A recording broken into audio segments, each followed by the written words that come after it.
There is a controversy in the food industry over what critics call Agent Orange corn.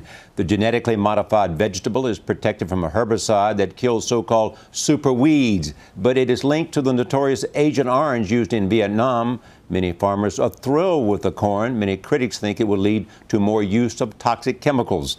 Sharyl Attkisson looks at both sides of this war against weeds.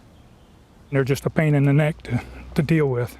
72-year-old Irvin Handy has been farming in Delaware his whole life, and that's meant a lifelong battle to kill enemy weeds without killing his corn and soy crops. That's why Handy has a consultant who advises him on an ever-changing chemical arsenal to keep the weeds at bay. It's been terrible this year. The mare's tail been the worst I've ever seen this year. Like a lot of farmers, Handy's seen an incredible uptick in super weeds that just won't die, resistant to the chemical herbicides that used to work on them, like Roundup. We spent about $25 an acre. It's an expensive proposition when you look after 1,500 acres.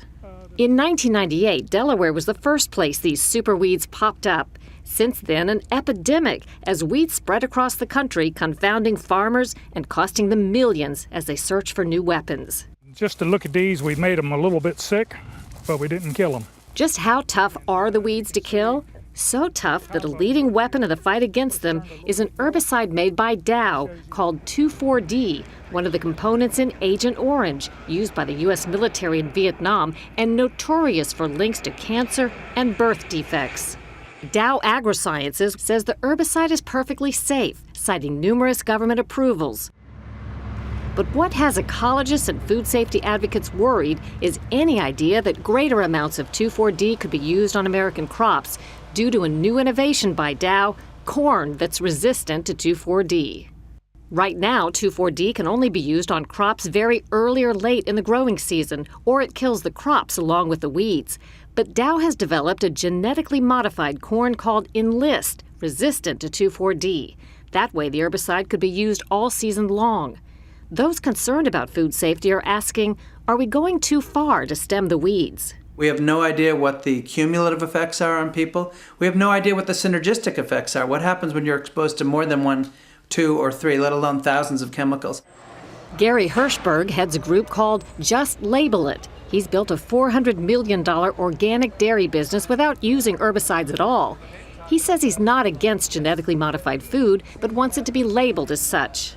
I think if the average consumer understood the kind of chemical escalation that's going on out there, they would absolutely demand something quite different. Because of 2,4-D's links to Agent Orange, some opponents have dubbed the genetically modified corn Agent Orange corn.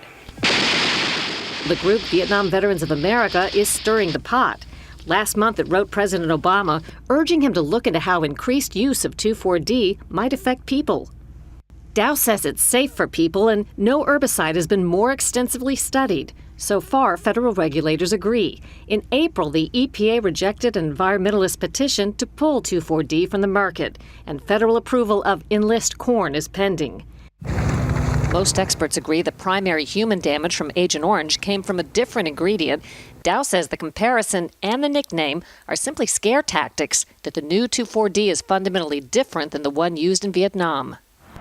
Meantime, Handy says he just wants solutions. Farming has long been equal parts elbow grease and chemistry. It's a lot easier with the chemicals and the chemistry that these people have produced for us. For CBS This Morning, Sharyl Attkisson, Seaford, Delaware.